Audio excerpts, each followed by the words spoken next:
श्री राधे, यह मानव देह है ना जो हमको, ये 83,99,999 योनियां भोगने के बाद ये हमको मानव देह प्राप्त हुई है। यदि इस मानव देह को प्राप्त करके भी भगवान की हम प्राप्ति नहीं कर पाते हैं, भगवान की शरणागत को नहीं प्राप्त कर पाते हैं, भगवान का भजन नहीं कर पाते, भगवान की कथा नहीं श्रवण कर पाते हैं, भगवान के दर्शन नहीं कर पाते हैं, तो यह जीवन भी हमारा कीड़े मकोड़े के समान व्यतीत हो गया, व्यर्थ में चला गया। अनावश्यक कार्यों में लगे रहते हैं। जब हम गर्भ में होते हैं ना, तो माता जो खाती है खट्टा मीठा जैसा खाती है वैसा हमको रस प्राप्त होता है।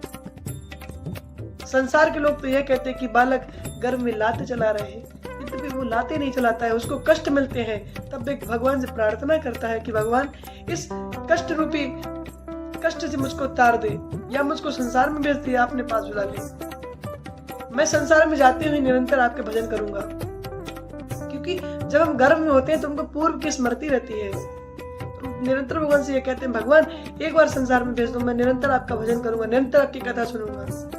तब भगवान आप पर कृपा करके आपको मानव दे देते हैं और संसार में भेज देते हैं, और यहाँ पर आकर के हम सब भूल जाते हैं कि हम किस किस प्रकार के भगवान की बातें करके आए थे, क्या क्या करेंगे, अनावश्यक कार्यों में आकर लग जाते हैं।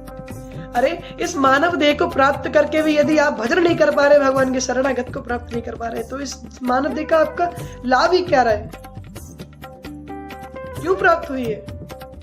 कीड़े मकोड़े के समान, सिर्फ का कुटुंब पोषण भरने के लिए, पेट भरने के लिए, खाने पीने के लिए ये जन्म प्राप्त हुआ है? नहीं, भगवत तत्व को प्राप्त करने के लिए हुआ है। हम भगवान के अंश हैं, भगवान की प्राप्ति के लिए हमारे लिए जन्म मिला है। संसार में किसी भी वस्तु, किसी भी व्यक्ति के प्रति इतने आसक्त ना हो जाए कि अंत में हम उससे, जब हमको मृत्यु की काल देवता हमको लेने के लिए, हम उनसे कहें कि 2-4 दिन और दे दो, क्योंकि जो हम 100 वर्षों में, 50 वर्षों में नहीं कर पाए, वो हम 2-4 दिन में क्या कर लेंगे। जीते जी मृत्यु पर पैर रख दो, अर्थात जीते जी मन में वैराग्य ले आओ कि संपूर्ण संसार को है तो अपना, परंतु अपना केवल भगवान है, हम उनके, भगवान हमारे। जब हम पल पल भगवान का स्मरण करेंगे, पल पल भगवान का कीर्तन करेंगे, तो हमको भगवान की शरणागत प्राप्त हो जाएगी। और जब भगवान की शरणागत प्राप्त हो जाएगी तो हमको किसी बात का गम नहीं रहेगा। ये भगवान की संपूर्ण माया जो है, ये दुर्जय माया, संपूर्ण संसार में केवल भगवान की दुर्जय माया पर्दा बिछा हुआ है, जिसमें हम बंधे हुए हैं। इस माया से पार होने के लिए गुरु का सानिध्य लेना पड़ेगा, गुरु हमको भगवान से मिलाएगा, भगवत तत्व की जिज्ञासा करवाएगा।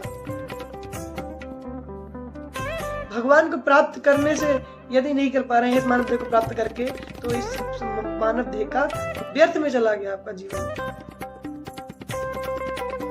संसार में आपके साथ जो व्यक्ति जैसा कर रहा है उसके साथ आप वैसा मत करिए,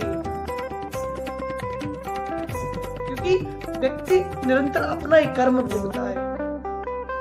और किसी भी व्यक्ति, किसी भी वस्तु, किसी भी जीव के प्रति इतना आसक्त ना हो, क्योंकि कहा जाता है हम अंत समय में जिसकी जैसी स्मृति होती है उसको अगला जन्म वैसा ही मिलता है। तो हमारी अंत समय में भगवान की स्मृति होनी चाहिए, क्योंकि हमको अगला जन्म नहीं चाहिए। संसार में बार बार नहीं बढ़ना है। पुनरपि जननम पुनरपि मरणम पुनरपि जठरे जठर शयनम, इस आवागमन के कुचक्र से निकलना है, ना कि इसमें बंधना है। निरंतर भगवान की स्मृति कर, भगवान का स्मरण करो, तभी आनंद आपको प्राप्त होगा। श्री राधे, श्री वल्लभ।